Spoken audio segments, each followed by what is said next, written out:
Eder. Mech. Pallister. A quarto grado il conduttore esordisce dicendo: un particolare che è emerso qui su uno strano scambio di telefonini, riferendosi al telefono consegnato da Sebastiano il 20 giugno 2023, su richiesta del GIP Luigi Dainotti, che non sarebbe stato il telefono che Sebastiano portava con sé il giorno della scomparsa di Liliana, 14/2/2021. L'acquisizione dei dati riguardanti il traffico telefonico e telematico in entrata e in uscita, comprensivo dell'indicazione di tutte le utenze contattanti e contattate e delle generalità dei relativi intestatari, email o SIM card abbinate, nonché della posizione delle celle agganciate e delle chiamate senza risposta, relativi alle utenze in uso a Sebastiano, avviene in data 23 dicembre 2021. A novembre 2022 Sebastiano regala un telefono Samsung modello S21 a Paola Calabrese, consegnato agli inquirenti a settembre 2023. Questo telefono però non corrisponde, dall'email, al telefono che Sebastiano portava con sé il giorno 14/12/2021. Sebastiano inoltre durante la trasmissione quasi incolpa Paola Calabrese di aver accettato questo regalo senza contestargli il gesto o mettere in dubbio il contenuto del telefono, ma non glielo aveva consegnato già formattato. Sebastiano parla di un amico che ha parecchi negozi, sia in Italia che in Slovenia, da cui si recava per prendere telefoni d'occasione. Perché uso il verbo prendere e non acquistare? Perché a quanto pare Sebastiano era solito recarsi da questo rivenditore di telefoni ricondizionati senza però necessariamente pagarli. Parliamo di modelli di telefonia che, anche se ricondizionati, venivano venduti al prezzo di circa 500 euro. Uno di questi telefoni ricondizionati viene regalato anche a Fulvio Covalero e questo avviene a ottobre 2023, dopo che Fulvio chiede a Sebastiano consigli su dove poter acquistare un nuovo telefono, dal momento che il suo era ormai troppo vecchio. Il modello di Samsung regalato da Sebastiano a Fulvio è un S22 e ha due codici email, slot 1 e slot 2, differenti dal codice email del Samsung S21 che aveva in uso Sebastiano il 14 dicembre 2021. Sebastiano accompagna Fulvio in questo negozio di telefonia, sceglie per lui un modello Samsung, ancora oggi in uso a Fulvio, e glielo regala, ma senza pagarlo almeno sul momento. Anzi, Fulvio riferisce di ricordare la frase pronunciata da Sebastiano. Poi magari vediamo per il computer che ti ho portato. Una frase che farebbe pensare a uno scambio di dispositivi tra Sebastiano e il negoziante. Quale PC avrebbe portato al negozio di telefonia il marito di Liliana? Come poteva permettersi telefoni del valore di 500 euro che sembrava acquistare regolarmente? Dai verbali del 12 febbraio 2022 emerge quanto segue. Ugualmente, anche il 13/12, i telefoni del Visintin e della Resinovic compiono spostamenti analoghi fra loro. In questo caso l'utenza del Visintin raggiunge la Slovenia, da dove sviluppa traffico dati a partire dalle ore 10:29 circa, e Samsung modello SMG 996B, Galaxy S21, il quale non risulta aver avuto ulteriori abbinamenti con altre utenze. Cosa significa questo?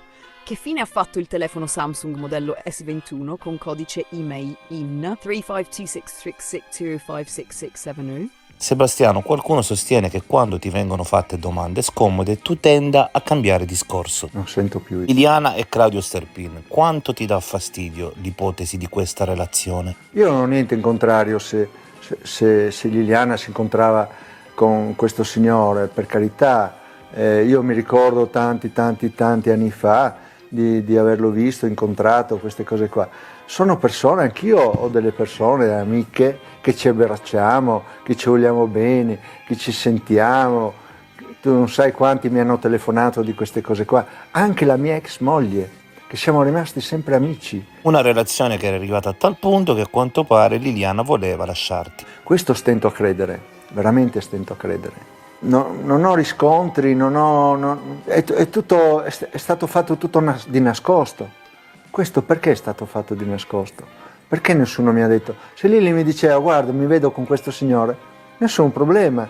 Se lei aveva da dirmi a me guarda sono stufo di andare in giro in bicicletta, sono stufo di andare per gli alberghi per l'Europa, per quella vita che facevamo, io facevo sacrifici, mi impegnavo, andavo alla ricerca, studiavo i percorsi e anche assieme a lei. Non è che si andava così alla cieca.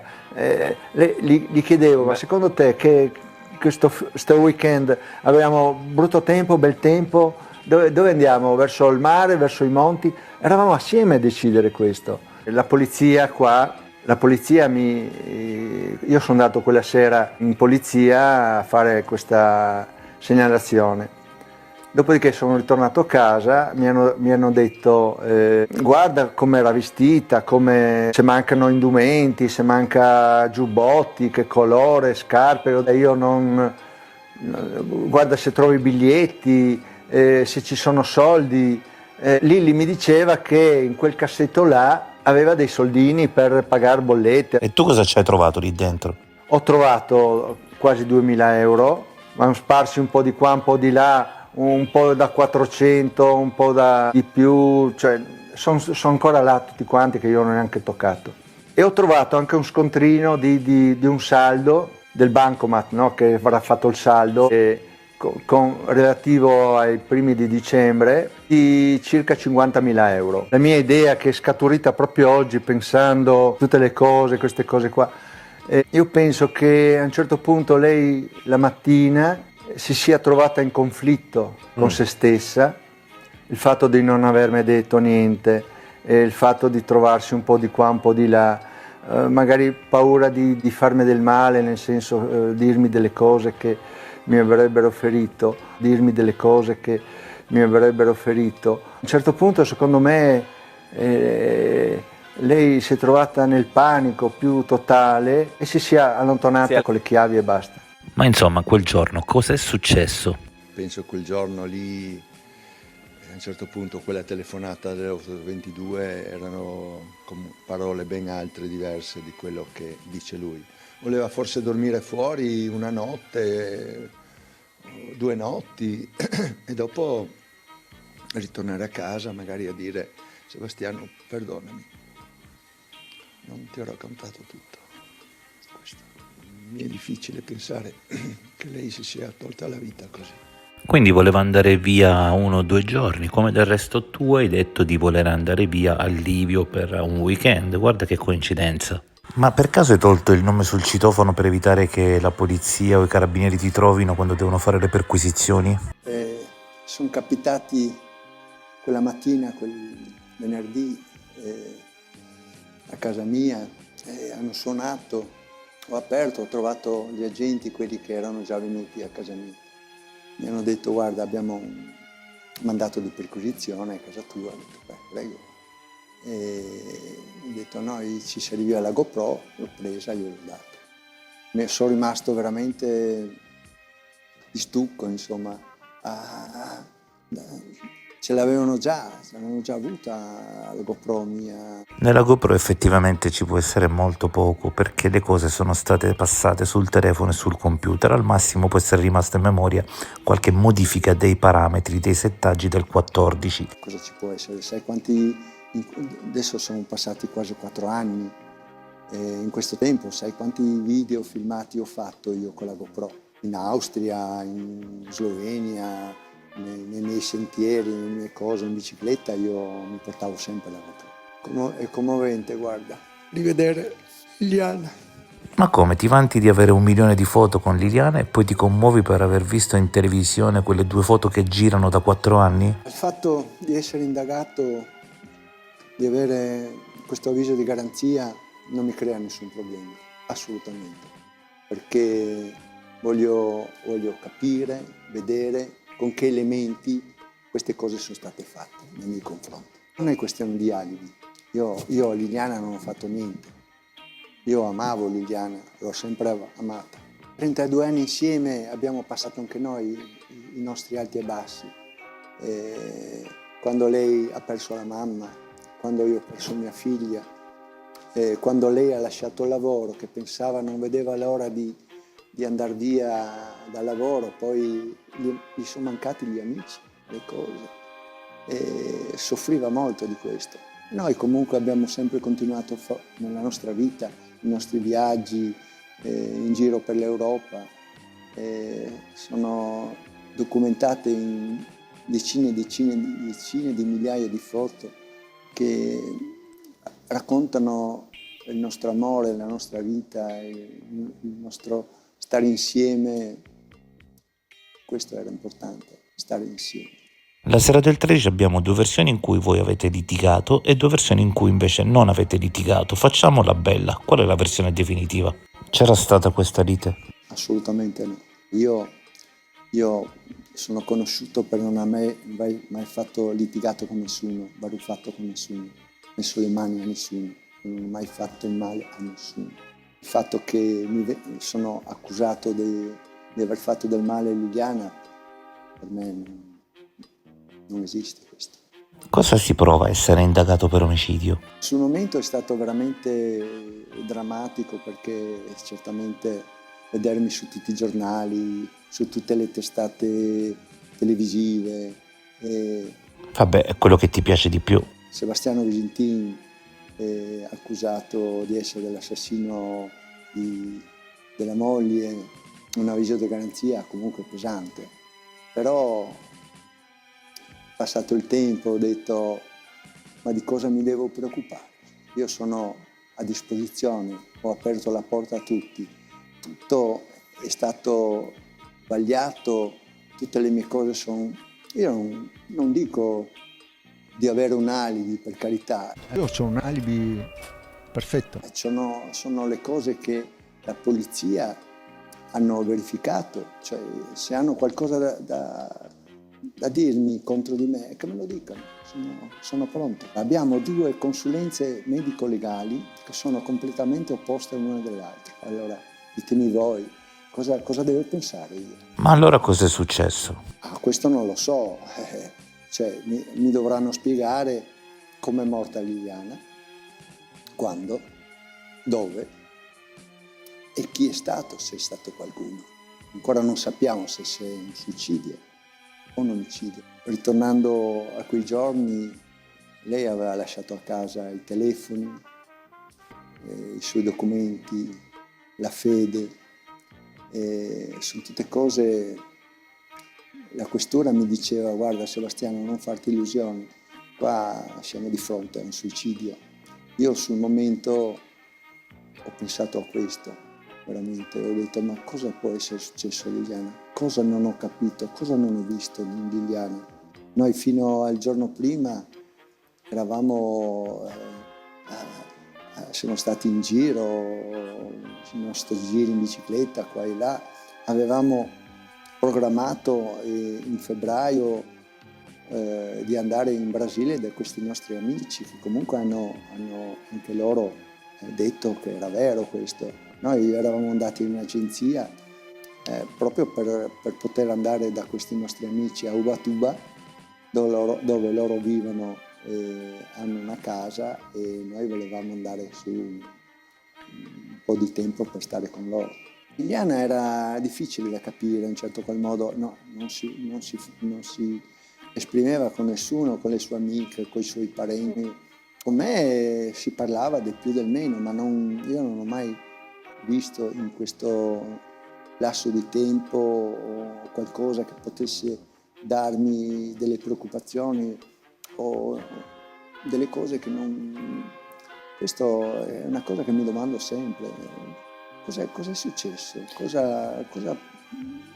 Non lo so. Il video in cui dicevi che andavi con Liliana a cercare degli appartamenti sembra essere sparito da internet. Ma lei cercava davvero casa? Noi cercavamo una casa perché lì dove abitiamo abbiamo vissuto tanti anni, adesso sono solo lì in questa casa. Volevamo andare via da quella casa lì perché è molto lontano dal centro della città e aveva sempre problemi di umidità, e poi l'affitto era molto caro. Liliana mi diceva: noi non ci serve una casa così grande, noi cercavamo una casa che sia a misura d'uomo, che andava bene a noi, magari con un garage. Questo per noi era importante per poter mettere dentro le moto e le macchine. E adesso che sei famoso l'affitto ti è stato abbassato e il garage è stato costruito sottoterra? Probabilmente adesso al proprietario più che un assegno firmi un autografo. Poi non dimenticare che Liliana faceva ricerche sul divorzio e voleva risparmiare anche in quel divorzio. Questo fa pensare che te ne avesse parlato e tu avessi detto a lei che non ci sarebbe stato nessun problema per la separazione. Sulla questione del divorzio non saprei dirti. Non ho avuto motivo e nessuno dei nostri amici neanche, non ho mai avuto. Abbiamo festeggiato il 22 settembre, pochi mesi prima, la festa del mio compleanno con tutti gli amici, tutti quanti. La mattina del 14 dicembre Liliana dice che sarebbe andata alla Wind a Claudio, ma esattamente cosa poteva andare a fare lì visto che la Wind non è entrata? Nello stesso numero civico ci sono 3 avvocati e uno di questi, tra l'altro il più noto, è famoso proprio perché cura delle separazioni. Quindi Sebastiano potrebbe aver detto a Liliana ci vediamo lì proprio per gestire questo tipo di pratica e invece magari quella era un escamotage per far altro. E infatti oltretutto il 14 Liliana non ha la fede, la lascia a casa. L'ha lasciata a casa, non è una cosa strana, per me è stranissima, cioè, quando è stata ritrovata questa fede io sono rimasto perché ho detto come mai Liliana è andata fuori di casa senza documenti, senza telefoni, senza la fede soprattutto.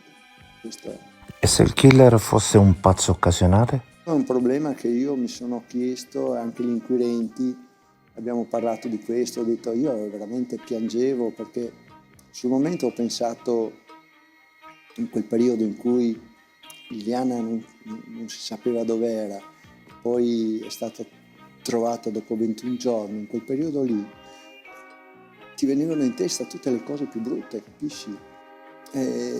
Diciamo è stato durissimo. Ho continuato a fare le mie cose così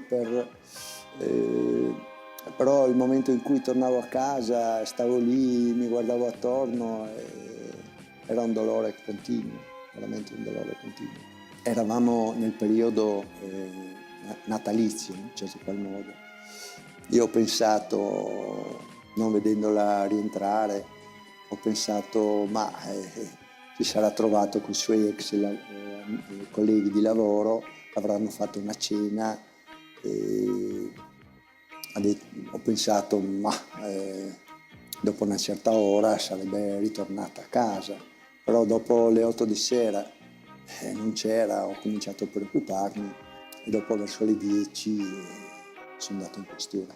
Meno male che Sterpin però si è allarmato subito. Questo dovrà spiegarcelo un pochino perché bisogna parlare di Claudio Sterpin, bisogna anche vedere l'insieme delle cose, cioè prova a pensare, un uomo non trova più la moglie, non è più rincasata, qua e là salta fuori un signore che dice io sono l'amante di Liliana, dovevamo andare a vivere insieme, doveva lasciare il marito, ma io dico Liliana non c'è e non ci sarà più e tu continui a dire queste cose qua, è una mancanza di rispetto verso Liliana perché non può difendersi, non può dire certe cose e tu come puoi dire certe cose che le sai solo tu perché nessuno sapeva. Quindi la storia non c'era e allora perché dici che lei voleva andare via un po' di giorni? Assolutamente no, l'amicizia sì, perché Liliana faceva sport, faceva maratone, 24 ore, i 100 km, era iscritta a questa associazione del marathon dove Claudio Sterpin era presidente. L'unica foto che abbiamo visto assieme a Liliana l'ho fatta io. Capisci? Per me erano amici che si conoscevano. Quindi la storia non c'era. Ce lo spiegherà più avanti, io spero che abbia il coraggio di dirci cosa sia successo e cosa c'era in realtà tra Liliana e Sterpin. Lui dice tante cose, però certe cose non le dice, capisci? Lui perché il giorno dopo lui va in questura, io vado il giorno 14, lui va il giorno 15, va in questura e prima di entrare in questura cancella dei messaggi che io ho ritrovato sul telefono di Liliana. Sono messaggi molto importanti. c'era sul telefono di Liliana 4 messaggi importantissimi che fa capire che c'era qualcosa che non funzionava. Ah, se erano così importanti ti ricorderai sicuramente, vediamo quali erano. Te lo dico, adesso te lo dico. Allora c'era Sperem, qualunque cosa sia, ne parliamo dopo. Sono così importanti che non ti ricordi nemmeno aspetto un segnale? Capisci, sono messaggi importanti. Probabilmente Liliana gli avrà detto qualcosa, forse un no, perché lui dice Sperem, qualunque cosa sia, ne parliamo dopo. Aspetto solo un segnale.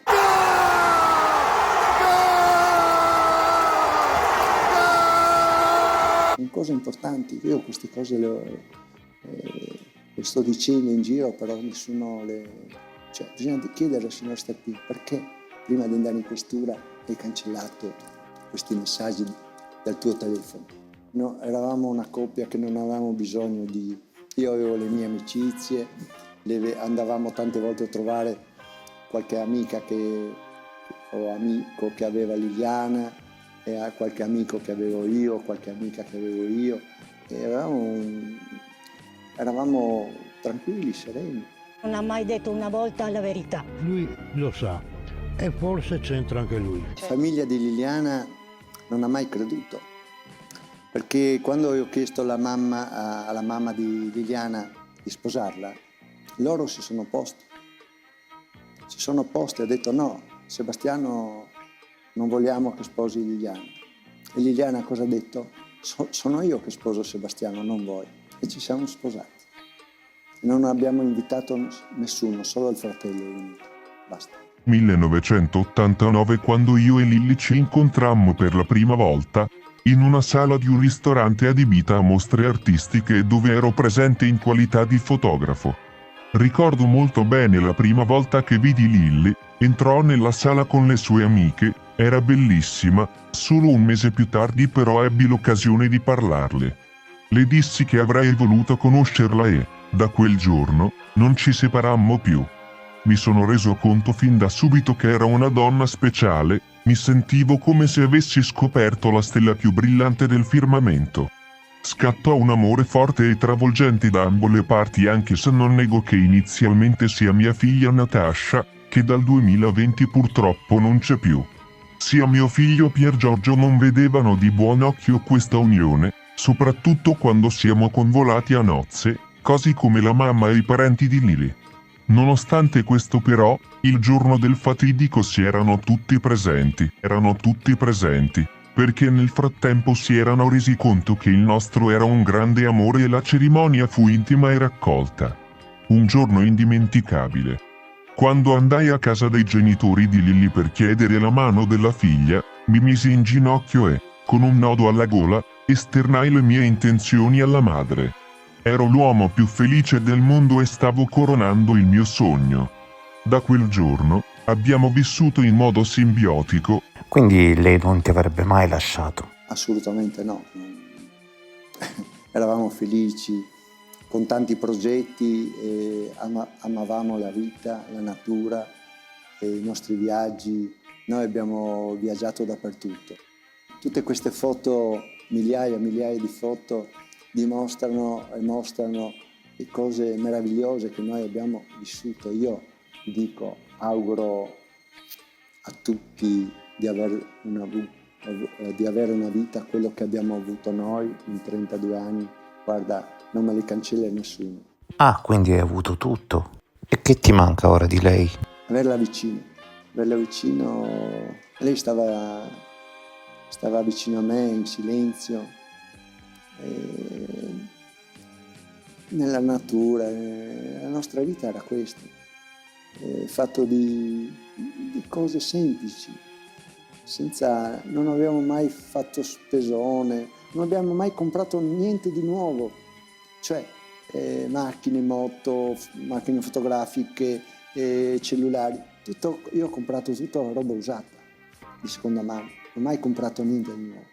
Vabbè, allora era proprio stata fortunata a incontrarti. Perché eravamo semplici, non mi interessa, cosa vado a comprarmi? A Trieste, al civico via Cesare Battisti 20, coesistono due mondi. Al piano strada il negozio Wind 3, sopra e attorno una piccola cittadella legale con più studi professionali. Per chi cerca un avvocato nello stesso stabile dove si trova il punto vendita Wind, ecco il quadro aggiornato delle competenze. Nel condominio operano Paolo, studio con focus su diritto di famiglia, separazioni, divorzi, affidamento e su penale, responsabilità civile, assicurazioni, risarcimento danni, recupero crediti e sfratti. Giancarlo e Giada, impostazione mista penale e civile, con ricorrenze su famiglia, successioni e diritti reali, tradizione professionale pluridecennale. E Cristina Maria, assicurativo e sinistri stradali, famiglia, condominiale, recupero crediti, attività anche in ambito penale, in particolare reati contro la persona e il patrimonio. La particolarità logistica è che l'utente può letteralmente scendere un piano per una SIM e salire un piano per una consulenza. Il negozio Wind 3 è registrato allo stesso numero civico, via Cesare Battisti 20, con orari continuativi nei giorni feriali e il sabato. Ehi, non dimenticare di iscriverti a questo canale.